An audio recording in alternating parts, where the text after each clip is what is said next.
സംസ്ഥാനത്ത് ഇന്ന് 12,707 പേർ പനി ബാധിച്ച് ചികിത്സ തേടിയിട്ടുണ്ട്. 6 പേർക്ക് ഷിഗല്ല സ്ഥിരീകരിച്ചു. ഇവയ്ക്ക് പുറമെ 296 പേർക്ക് ഡെങ്കിയും 12 പേർക്ക് എലിപ്പനിയും സ്ഥിരീകരിച്ചിട്ടുണ്ട്.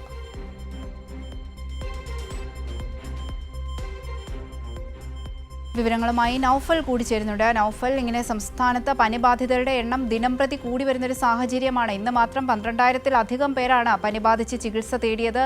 ഈ പനിയും നിപ്പയും ഷിഗല്ലയൊന്നും കൂടാതെ തന്നെ ഇപ്പോൾ ഈ ഡെങ്കിപ്പനിയും എലിപ്പനിയും ഒക്കെ വ്യാപിക്കുന്നൊരു സാഹചര്യമാണ് സംസ്ഥാനത്ത്. അവന്തിക തന്നെയാണ്. സംസ്ഥാനത്ത് ഈ പനിബാധിതരുടെ എണ്ണം കുറവിൽ തന്നെ തുടരുകയാണ്. അതായത് നമുക്കറിയാം, കഴിഞ്ഞ കാലങ്ങളിൽ ഉണ്ടായ അതുപോലെ തന്നെ തുടരുകയാണ്. ഇന്നലെ 13,000 പേർക്കായിരുന്നു കണക്ക്. ഇന്നത്തെ കണക്കനുസരിച്ച് 12,707 പേർ പനി ബാധിച്ച സംസ്ഥാനത്ത് ചികിത്സ തേടിയിട്ടുണ്ട്.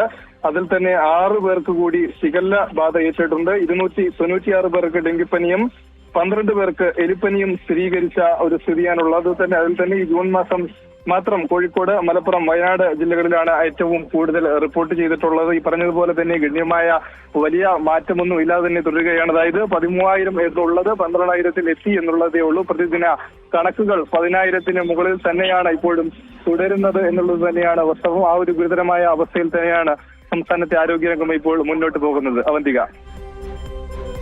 ശരി, നൗഫലാണ് വിവരങ്ങൾ നൽകിയത്. സംസ്ഥാനത്ത് ദിനം പ്രതി പനിബാധിതരുടെ എണ്ണം കൂടി വരുന്ന ഒരു സാഹചര്യമാണ്. ഇന്ന് മാത്രം 12,000-ലധികം പേരാണ് പനിക്ക് ചികിത്സ തേടിയത്.